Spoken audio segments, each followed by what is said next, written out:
परिस्थितीत नाही. निवडणूक आयोगाने जर आमच्यावरती कारवाई करायचं ठरवलं तर पहिले या दोघांवरती कारवाई त्यांना करावीच लागेल आणि नंतर मग आमच्या महाराष्ट्राच्या दैवताचा अपमान ते कसे करतात ते आम्ही बघू. सर ये हिंदी में एक बार बोल दीजिए जो आपने कहा. इतनी सारी बातें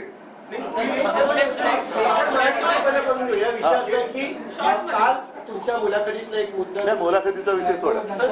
ये जो नोटिस आपको आई है ना, ये नोटिस किस पर्सपेक्टिव में आई है और आपने जो ठीक है, मैं सारी बातें बताने की कोशिश करता हूं.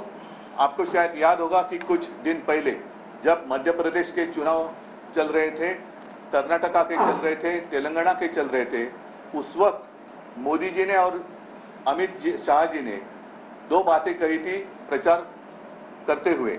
एक तो मोदी जी ने कहा था कर्नाटका में कि जब आप चुनाव के लिए मत देने के लिए जाएंगे तो बजरंगबली की जय बोलकर आप बटन दबाइए.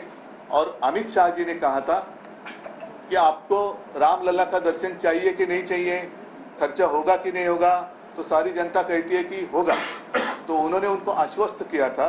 ये उनका प्रचार जब भाषण किया उसमें का मैंने आपको एक हिस्सा दिखाया कि आप अगर यहाँ भाजपा की सरकार बनाओगे तो आप सभी को रामलला का दर्शन हम फ्री में कराएंगे.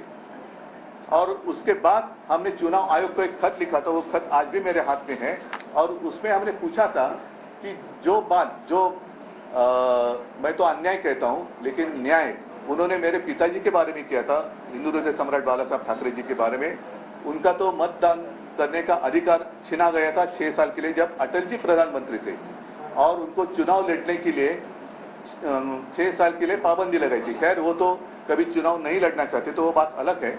लेकिन अब कुछ बदलाव उसमें आपने किया है क्या कि उस वक्त जो गुनाह माना जाता था उसमें आपने कुछ बदलाव कर कुछ चीज़ें लाई है क्या नहीं, तो हमें अवगत करें. और अगर नहीं करेंगे तो हम ऐसे मान लेंगे कि आपने बदलाव किया है, अन्यथा प्रधानमंत्री और देश के गृह मंत्री ऐसी बात नहीं कर सकते. तो खैर उसके बावजूद उन्होंने कुछ हमें उत्तर तो नहीं दिया. हमने एक स्मरण पत्र भी दिया, अब तक उत्तर नहीं आया. कल अचानक हम एक इलेक्शन कमीशन से लेटर आ गया, लव लेटर जैसे. और कुछ दिन पहले शायद 8-10 दिन पहले हमने एक शिवसेना का नया गीत, क्योंकि अब हमारा चुनाव जो चिन्ह है उसमें हमने बदल किया है, अब तो मशाल आ गई है. तो मशाल के लिए हमने एक गीत बनवाया और आपके माध्यम से पूरी जनता को दे दिया. उसमें 2 शब्द उन्होंने कहा है कि आप निकालो. एक तो है हिंदू हा तुझा धर्म. तो हिंदू हा तुझा धर्म कहने में गलत क्या है? हमने हिंदू धर्म के आधार पर कोई वोट तो नहीं मांगे.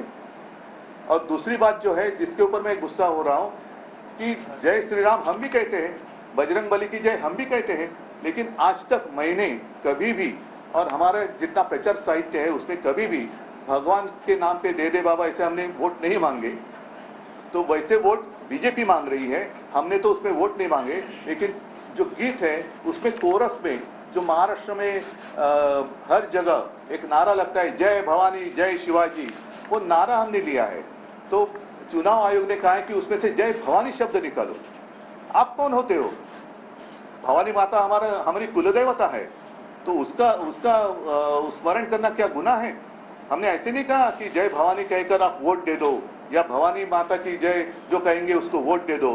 तो ये हम कभी भी स्वीकार नहीं करेंगे. और अगर चुनाव आयोग हमारे ऊपर कार्रवाई करने की कोशिश करे तो हम कहेंगे पहले इन दोनों के ऊपर करो और बाद में हमारे ऊपर करो. लेकिन महाराष्ट्र की जो कुलदेवता है भवानी माता, उसका उल्लेख हम तो जरूर करेंगे और उसका अपमान हम नहीं सहेंगे.